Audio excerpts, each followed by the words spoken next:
Good morning, Governor. Good morning. My name is Renee Waller. I'm Renee? from Rockport.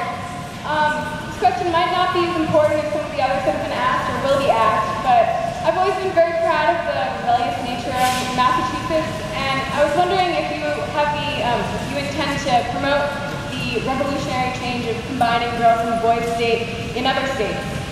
What a great idea. So, Renee, the question is, am I going to promote the combination? Although I just want to point out, all the boys are on one side of the room and all the girls are on the other. So you're all in the same room. I guess that's a step. That's a step. Am I going to promote that in other states? Is that your question? Yeah, in other states that have boys and girls state, I know that they're separated at different times, I think, in almost every other state. Yeah, I think, what is it, 7 states now that have combined boys and girls state? I think it's 7 states. Remind right? me. Oh, so you were unique. We're first again.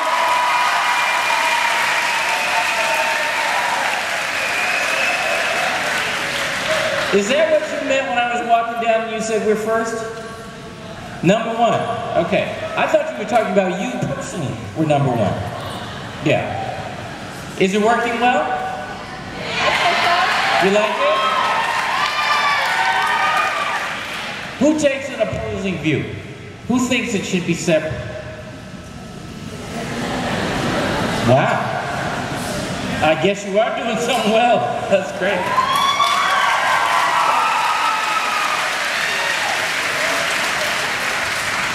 I mean, Renee, your question is, am I going to promote this in other states? I kind of feel like I have my hands full here in Massachusetts, but I'm not surprised that we are first again. We lead in a lot of things.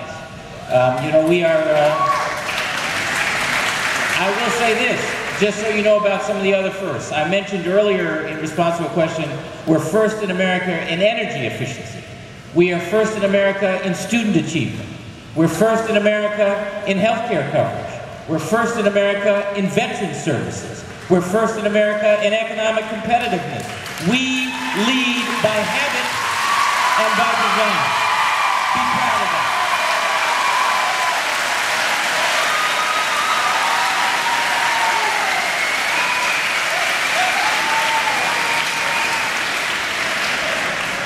We have time for a few more questions, and the governor's office has reminded me that in the event you have a question we do not get to you because the governor does have other things to do, please feel free to send your question in writing to the governor's office and they'll try to get you a response. As a young man, there's a Riley McDonald in that second microphone. Can't see. You can talk next, okay? Hi, I'm Chris Robotham from Situate, Mass. Hey, Chris. There's protest. And I was just wondering... Hey, Chris, hang on 1 second. Are you guys protesting in the back? No. Is it your turn? Is that what you said? Yeah. Please. All right, keep your shirt on. You're next. Keep your shirt on. Chris. Thank you.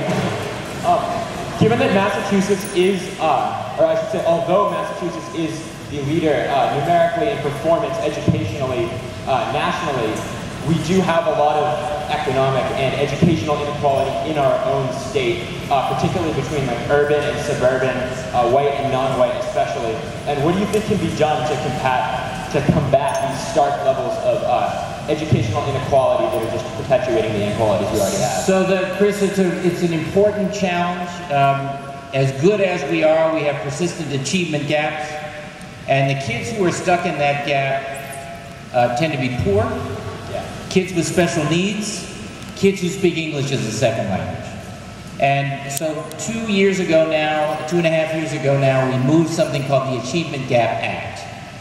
And that creates some new rules and tools and some supports to reach the kids who are stuck in those gaps, because the solutions are not the same for every community or for every child.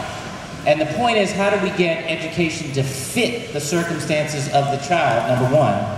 And number 2, how do we start to think about education so we're thinking about the whole child and not just the subjects that come up on the MCAS. So that means for some children, who are hungry, How do you make sure you're dealing with the fact that they're hungry and helping them not be hungry so they can focus on school? Some issues it's safety. Some issues it's having parents who are not engaged, not because they don't care, but because they don't know how. They're young parents, sometimes speaking English as a second language. They don't understand that, they can't help with homework at the end of the day because they don't have a grasp of the language, things like that. I'll give you an example of how this is working so you will understand that it's not abstract for me. There's a school, how many of you from Boston? You know the Orchard Gardens School, any of you?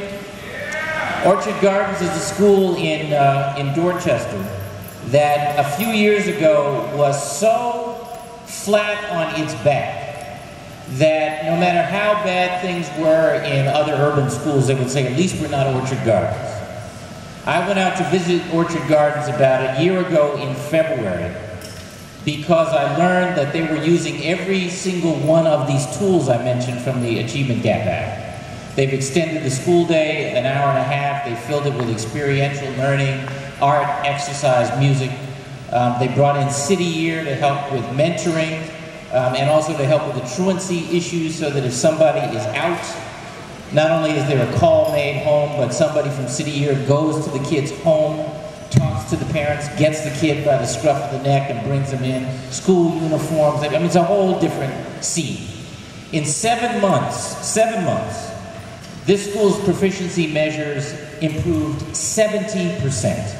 70%. And they're on fire. They had a first grade 6 and 7 year olds who surprised me as I was leaving my visit with by reciting for me. And they first recited this beautiful poem, and I stood, an audience of one, and started to applaud. And the teacher said, "Not yet, Governor." And then they recited most of the "I Have a Dream" speech by Dr. King, which blew me away. And I stood and applauded, and the teacher said, not yet, Governor." And then she started to ask the kids questions. She asked them, what does creed mean? What does nullification mean? Where is Stone Mountain? All of these terms from the speech. And the kids' hands are shooting up to answer the questions. And she's showing me that she has taught the kids not just to memorize the words, but to understand the words. It just blew me away. They came to the State House this year's first grade to recite in February to a group of I think it was 400 or 500 8th graders through something called Project 351 we do. Also incredible. And then I brought them down to Washington so they could recite to the President of the United States. This school is on fire. It works. Every child can learn. And we've got some tools and we're trying to move this out around the whole. Thank you, Governor.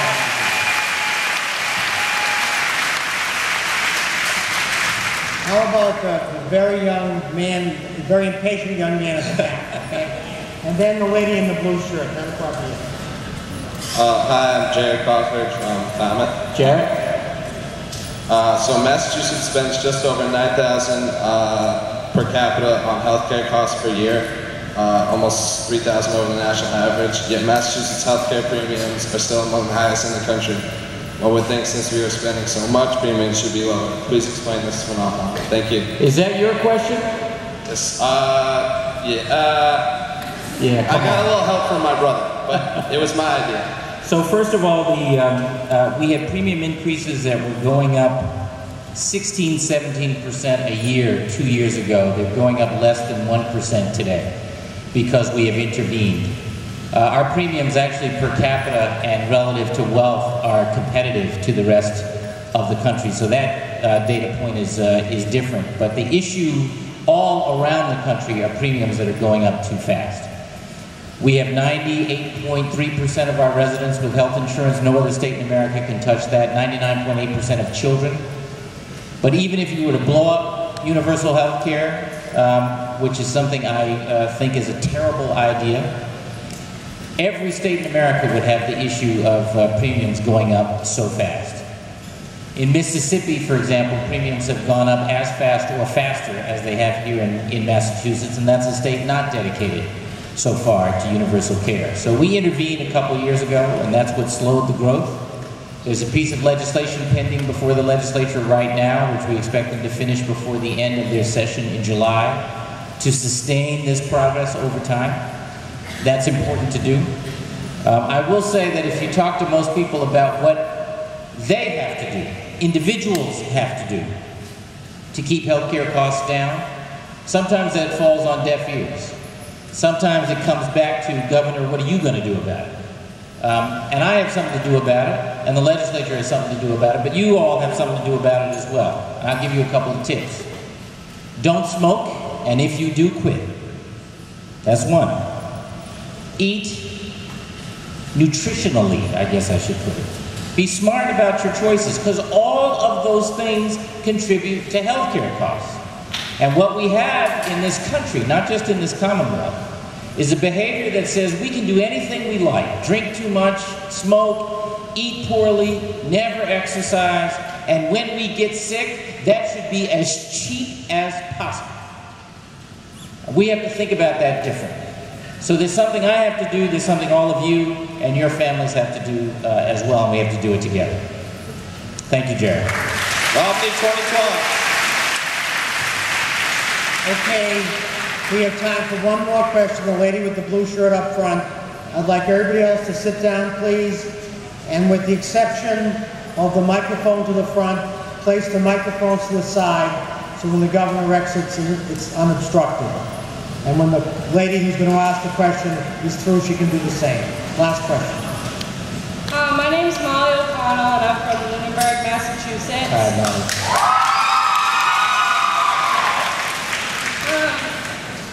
This year, my school district has basically failed to find a way to make ends meet.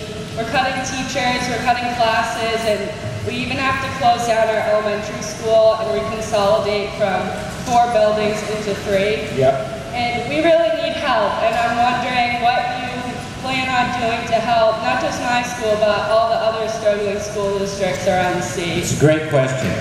So the way that, Molly, the way that schools are funded, as you probably know, is a combination of state aid and choices that are made at the local level. Funds that are raised and choices that are made at the local level. At the state level, through something, the main way of supporting schools is through the so-called Chapter 70 formula. And I'm proud of the fact that we have funded the schools at record levels every single year I've been in office. Each year beating last year's record. At the local level, and Lunenburg may be one, many schools are having to think about how to get more out of that dollar. Nobody likes to see schools closed, but when populations of students go down, they have to think about those sorts of things. I don't know all the takes about Lunenburg, but I can tell you it's something in the town where I live that we've been dealing with as well. It's fascinating to me how different some of those choices are. In some communities, one not far from here, an urban community, they have chosen, for example, to retain their music and art program. In other communities, that's one of the first things to get cut. And it's not about choices the state is making; those are choices that are made at the local level. Other things we have done to help take some of that pressure off local school districts and other local expenses are, for example, a reform we did around healthcare costs for municipal workers, including teachers, which rebalances who pays what and how to get lower cost plans accepted by municipal workers. That saved about $300 million in the first year, and that's spread around the whole of the Commonwealth. We did something called the Municipal Partnership Act a few years ago, which gave some new options for local communities to raise revenue independent of so-called local aid from the state. So I think that during the worst economy in living memory, to have sustained, more than sustained, to be funding the schools through the Chapter 70 formula at record levels is a pretty great thing. But there are also some tough choices that local communities are having to make in partnership. And we're going to get our way, we're going to work our way through all that. Thank you. Thank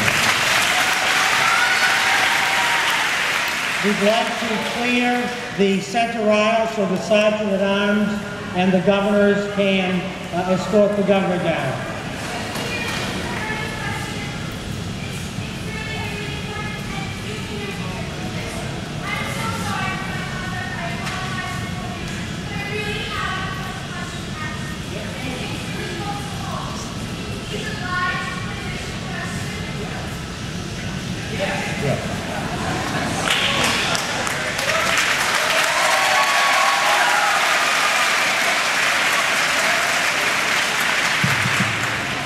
What's your name?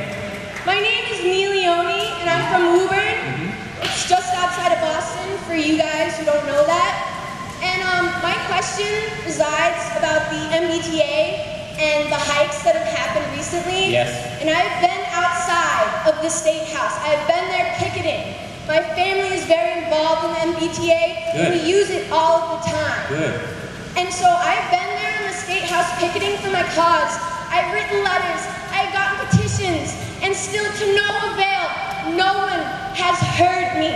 And now I get this time to ask you this question. Yes. These hikes, I understand, they're to pay off the debt, and there's a lot of debt. And don't worry, I know that. I've done the research, I've seen the numbers, and it's atrocious. Yet, there have been so many hikes, and it is unfair. And I just wanted to ask you if you plan on any additional ways to combat this debt, possibly less controversial ones. Because I've been outside on that State House, and I've picketed, and I've had people ask me, why are you here? Why are you here doing this? And it's because I'm fighting for not only my family, but others who can't afford more hikes. And I'm just asking, hoping,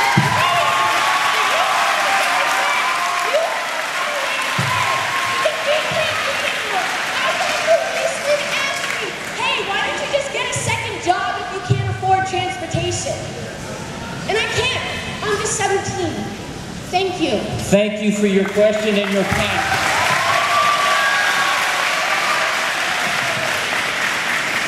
First of all, two points. Thank you seriously and sincerely for your question and your passion. First of all, there haven't been hikes after hikes. There hasn't been one for 5 years. Second thing, there hasn't been one. We just had that one, the first in 5 years. The second thing do you want me to respond? The second thing I want to say is you've never heard me say anything like what you said that person said to you, that you should get a second job. I feel very strongly about the importance of our facing up to the cost of public services. And we have, thanks to others not facing up to the cost of public services, a huge burden on all of us. Not my problem. It's our problem. All of our problem. And it has everything to do with a very exciting, very worthwhile project. You okay? It has everything to do with a very important, very worthwhile project called the Big Dig, which was paid for with a tremendous amount of debt, which was basically about taking all that cost in real time and putting it on you. And it's all layered on top of the MBTA. It's also layered on top of the turnpike. And we have to deal with it. There's no way around it. We've done a number of things to try to squeeze out costs so that we can pay down that debt. For example, 2, 3, 4 years ago now, we took 4 different transportation agencies and mashed them into one. That squeezed out about $250 million. And we took that money to discharge some of the debt. But the debt we're talking about is billions of dollars. So it's a start. We're never going to be able to pay off the debt through fare increases, and we shouldn't. We shouldn't. Every successful public transportation system in the world is subsidized at some level. So the question is, what are the other sources to raise to pay for that? And one way or another, we're all going to have to pay for it. But what are the other sources? I tried, I think, 2.5 years ago with one idea, which was the gas tax, and it went down in flames. If we had done the gas tax at the time, we wouldn't be having this conversation right now, right? So it's not like we didn't try an idea. And now we're at crunch time. We've got the combination of fares, some service cuts as well, although fewer. I will say this, through all the hearings, there were something like 30, some you probably went to one or two of them. 30 some odd hearings, 6,000 comments. What did come out as consensus points is that people want more service rather than less, and they would rather pay a little more in fares rather than have deep service cuts. That little more is different in different people's minds, right? Depending on what's affordable and sensible and so forth. So what we tried to do for this pack, and that's all it is to favor fewer service cuts in favor of fare increases. And compared to other urban transit systems in the Northeast and around the country, we are still below or at the same level. Doesn't mean it doesn't hurt. In the coming year, though, we have to deal with this bigger issue. And fare increases are not going to get it. So my team is working on what that bigger fix would be. And by the way, it goes beyond the T, if I may just say respectfully. It does go beyond the T. There are regional transit agencies that are also underfunded. And the issues around both the range of service, the availability of service, and the cost of that service are things they've been dealing with for an even longer period of time than the T itself and commuter rail.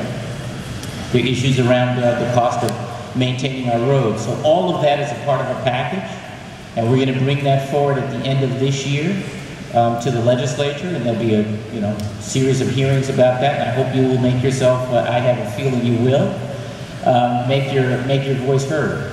But this ain't easy. You know, sometimes, this isn't you, but I just say this as a general point. Sometimes I think people think there's this, there's this room full of cash somewhere back at the State House, and if you just get me or some governor in a good mood, we'll write the check. It's not like that. We are trying to do now what hasn't been done for a long time, for almost 20 years, which is face up to some big questions facing the Commonwealth. Engage people and to help us think through those, and then bring some serious and sometimes tough choices to the public. So that brings me back to where I started, and I'll stop now, which is to thank you for being involved and for your passion. It's really important. Thank you.